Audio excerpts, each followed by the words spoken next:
Oi, pessoal, tudo bem com vocês?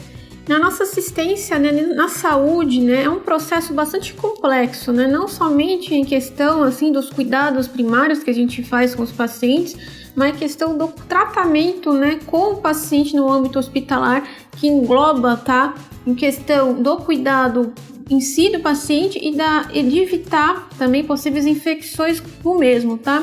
E como qualquer tratamento, qualquer complicação, existe esse que a gente fala que é o evento adverso, tá? Esse evento adverso que a gente pode também dizer no nossa assistência é decorrente também de alguns cuidados na saúde em questão de pacientes críticos, principalmente, tá? Que nós denominamos de infecções relacionadas à assistência da saúde, que nada mais é os IRAS, tá? Que é uma sigla, nas quais elas constituem um problema frequente, principalmente em âmbito, né, em unidades de terapia intensiva, nas UTIs, tá? Decorrente às infecções vindas através de infecções na corrente sanguínea por dispositivos invasivos, que geralmente utilizamos bastante esse tipo de dispositivos, como catéteres venosos centrais, sonda vesical, equipamento para pressão invasiva, tá? Então, o transdutor, o catéter próprio, então são vários dispositivos que podem ocasionar esses tipos de infecções relacionadas que são os IRAS, tá? E nos últimos anos para cá, maioria, né? Não maioria, mas grande parte das instituições, elas começaram a modificar certo tipo de protocolos, né, institucionais, juntamente com a Comissão, né, de Controle de Infecção Hospitalar, que é o CCH, com a elaboração de novas diretrizes de protocolos baseados em evidências científicas, tá? Para prevenção dessas infecções, ou seja, a cada ano, a cada época, década, o que for que passe, vão implementando as atualizações nesses protocolos, visando também, né, no caso do paciente crítico, para diminuir a incidência, né, de infecção relacionada em unidade crítica, que é a unidade de terapia intensiva. E é pertinente também no caso da gestão, né, na nossa gestão hospitalar, fazer incentivos à sua equipe, no caso não seria a sua equipe inteira hospitalar, a manter, né, esses tipos de protocolos, fazer funcionar, né, no caso, para evidenciar uma melhora, né, no nível de infecção, diminuir esse tipo de infecção hospitalar, fazendo que os colaboradores atualizem-se melhor no caso de leitura, né, de protocolos, fazer palestras, treinamentos em cima disso para poder manter-se atualizados seus próprios colaboradores referentes a evitar, né, a incidência da infecção hospitalar. No caso, o que é feito esses protocolos? Nós chamamos, né, no caso de um protocolo operacional padrão, tá? É um protocolo que toda instituição hospitalar tem. É importante você saber ter o conhecimento desse protocolo para qualquer tipo de procedimento, seja para inserção de catéter, para manutenção, cuidado de enfermagem, até para dispositivos, né, no caso de manutenção dos dispositivos, de manuseio delas, tá? Que é elaborado pela essa equipe do CCH, que é a comissão, tá? E uma equipe própria hospitalar, para visar a atualização do colaborador em si. Eu tenho aqui um exemplo, vou dizer já agora, um exemplo de protocolo operacional padrão de troca de validades, tá? O que eu vou falar pode ser que não seja implementado, não seja atualizado na nossa instituição, pode ser totalmente diferente. É importante visar essas validades, tá? Para justamente manter a infecção diminuída. É necessário sim que todos os dispositivos sejam trocados com sua validade certa, tá? Dependente do que seja, para ter um controle melhor, no caso, né, no gráfico semestral no hospital, a incidência pode ser que diminua bastante. Por exemplo, eu tenho aqui um catéter nasal, tá? Esse aqui é um catéter que todo mundo já tem um conhecimento, principalmente quem está fazendo estágio deve ter visto. Um exemplo da troca desse dispositivo em um ambiente hospitalar vai até 7 dias esse catéter. Após 7 dias do sistema dele, sendo o catéter a extensão, ele é descartado e feita uma nova troca, tá? Há hospitais que utilizam de água filtrada, água destilada no umidificador desse sistema para fazer a fluidificação e umidificação das vias aéreas. E há hospitais que não utilizam-se, por isso que eu falo, sempre consulte o protocolo, porque pode variar da instituição.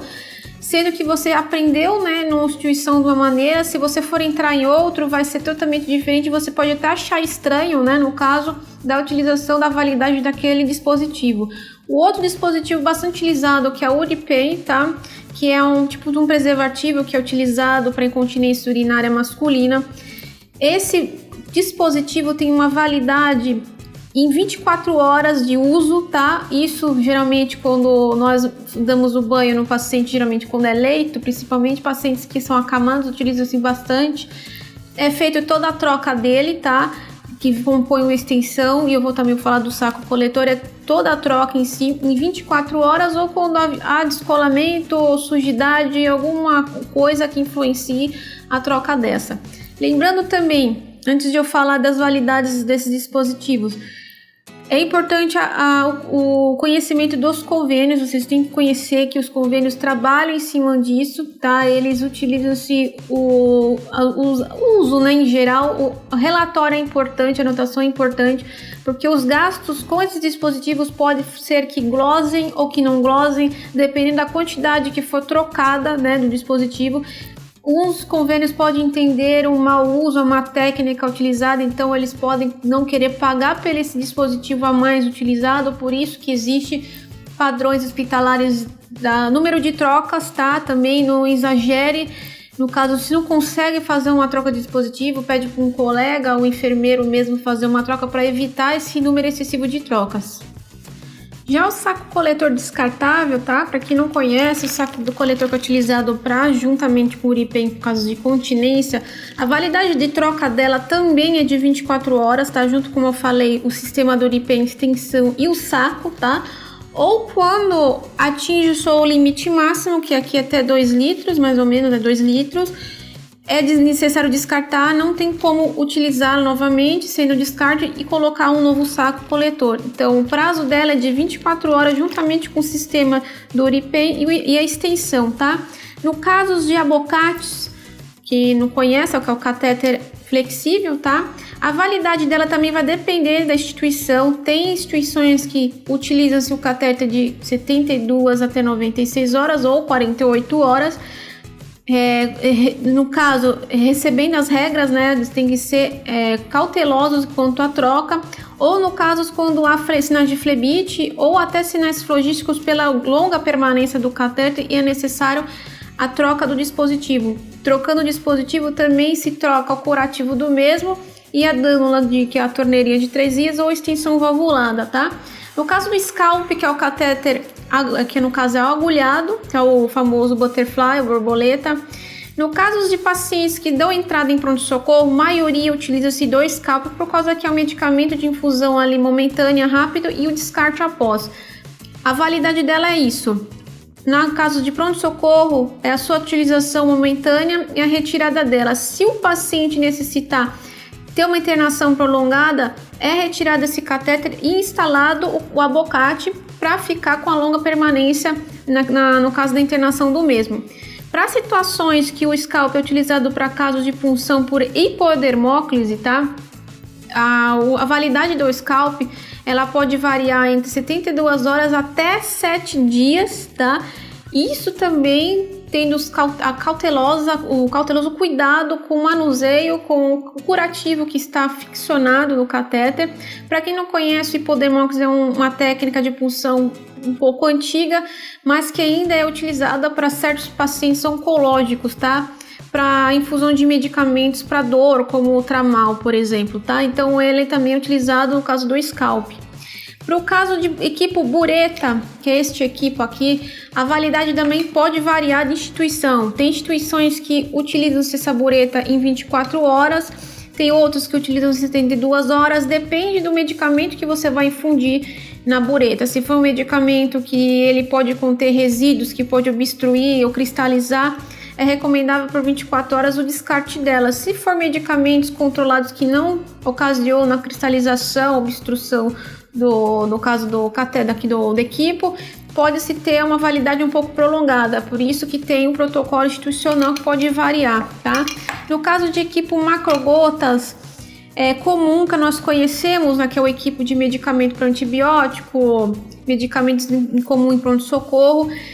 A validade dela para medicações intermitentes, tá? Intermitentes é aquele medicamento que você vai utilizar naquele plantão e após isso é descartado. A duração dela é 24 horas. No caso do medicamento, por exemplo, uma antibiótico terapia, o paciente está fazendo um tratamento com certo antibiótico e é prescrito esse antibiótico várias vezes ao dia. Então é utilizado o equipo para isso, feitas as infusões, né, naquele dia do paciente, passadas 24 horas é descartado e pega um novo equipo para não, no caso, ter interação medicamentosa, perder eficácia, né, do antibiótico sendo infundido, tá? Então é mais indicada a intermitente para validade de 24. No caso, quando é medicamentos que são mais prolongados, como, por exemplo, alguns medicamentos eletrólitos que podem ser utilizados equipo macrogotas gravitacional, a validade dela pode variar até 72 horas, tá?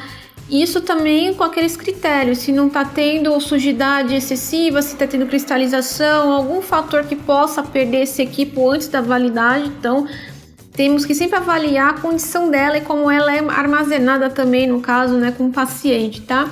Para equipos, no caso de nutrição interal, tem aqueles equipos roxinhos, né, específicos que tem a ponta cruz, tá? Esse tipo de equipo, ele é especial porque ele é justamente para infusão somente de dieta interal, tá? Então a validade dela é de 24 horas, conforme a troca da bolsa da dieta interal do paciente é descartado a dieta em si, tá? Então não tem como utilizar por mais tempo porque pode ocasionar o quê? A dieta começar a criar grumos, grudar no equipo, começar a azedar a dieta nova que pode entrar. Então são fatores que foram estudados conforme o tempo, através dos embasamentos científicos, que decidiram por final que o equipo de dieta interal tem a validade de 24 horas ou a cada troca da dieta interal, tá? Bomba de infusão, também utiliza-se aqueles equipos específicos, né? Que tem aqui a ponta siliconada, que faz o encaixe do rolete. Esse tipo de equipo também tem um critério a ver também. Medicamentos que utilizam assim, bomba de infusão, como medicamentos vasoativos, sedativos, geralmente a troca dela também tem uma validade um pouco prolongada, podendo ser também de até 72 horas ou mais, também dependendo do hospital, tá? Ou se é um medicamento que pode cristalizar o equipo, perder a eficácia do mesmo, é sempre bom avaliar, né, o que pode ocasionar uma obstrução do catéter, diminuindo essa validade. Então é importante sempre, primeiramente, perguntar o tempo de permanência desse equipo com a medicação, tá? E no caso, quando se troca, né, a bolsa no medicamento vasoativo, uma droga vasoativa, não necessariamente trocado o equipo.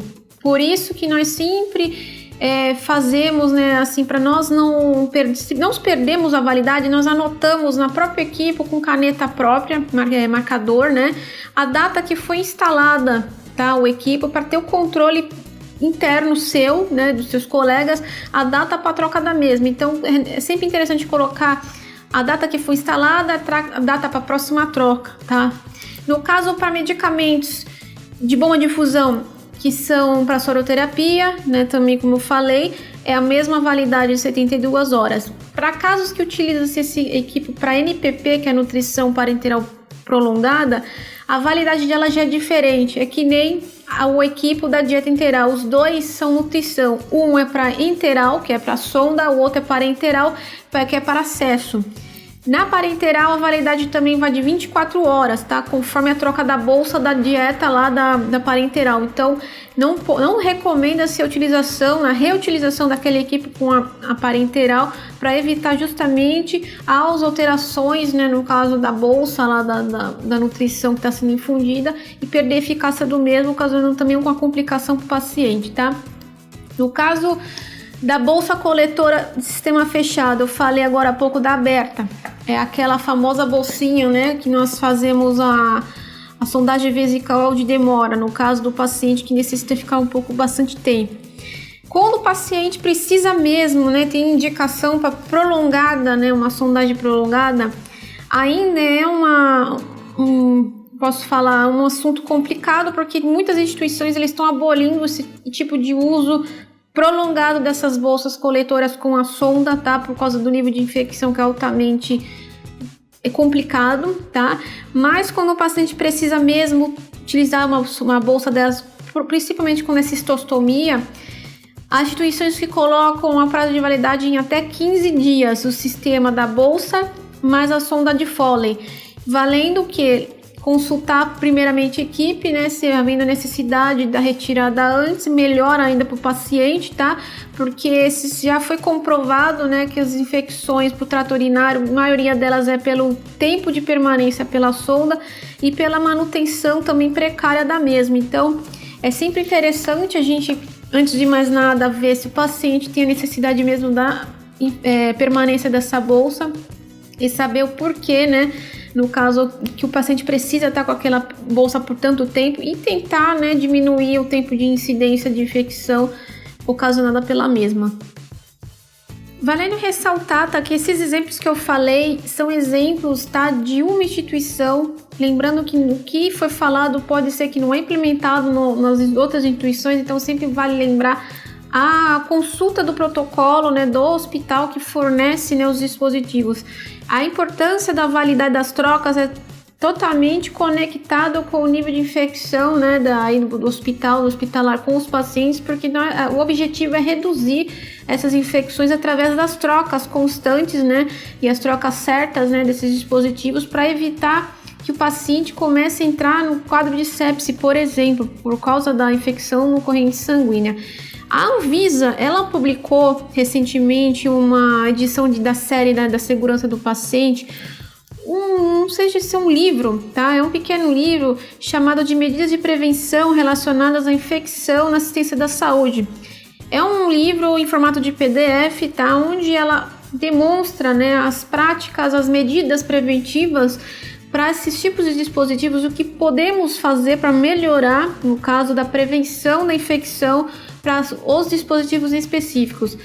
Há centenas de dispositivos, eu poderia estar falando sobre todos aqui, mas é muita coisa, tá? É muito dispositivo, então a Anvisa ela já disponibiliza nesse livreto os principais dispositivos utilizados em âmbito hospitalar, as recomendações das mesmas, no caso da prevenção, a medida preventiva que pode ser feita em questão delas, tá? E ela apresentar de uma forma mais ilustrativa, mais fácil de entendimento, a maneira objetiva e concisa na prática, tá? É importante a gente estar consultando esse livro, porque é uma prática que é para você manter sua assistência na saúde com excelência, né, no cuidado do paciente, para você contribuir também na diminuição, né, no caso dos níveis de infecções relacionadas à assistência. Então eu vou deixar neste vídeo o link para vocês consultarem, tá, diretamente no site da Anvisa, esse livrinho relacionado a essas medidas para vocês também poderem, quiserem imprimir, levar com vocês no local de trabalho, para estar sempre consultando. É importante a gente estar sempre em questão das nossas atualizações, tá? Porque isso é cobrado constantemente no nosso âmbito, né, no nosso setor, indiretamente, tá? Apesar de não ser uma norma direta, né, assim, o seu chefe não vai chegar a você falar se você conhece, tem conhecimento, vai caber a você o seu interesse a consultar, a você também a praticar de forma efetiva essas recomendações preventivas aí, diminuição da infecção. Essas são as minhas dicas relacionadas às infecções aí no caso de pacientes críticos. Estou aberta aí a tirar dúvidas com vocês, deixe nos comentários se tiver alguma dúvida relacionada a esse assunto. E eu convido a todos vocês a se inscreverem no nosso canal para manter-se atualizado. Semanalmente a gente publica vídeos novos relacionados ao tema da enfermagem. E eu fico com vocês por aqui e até mais, pessoal.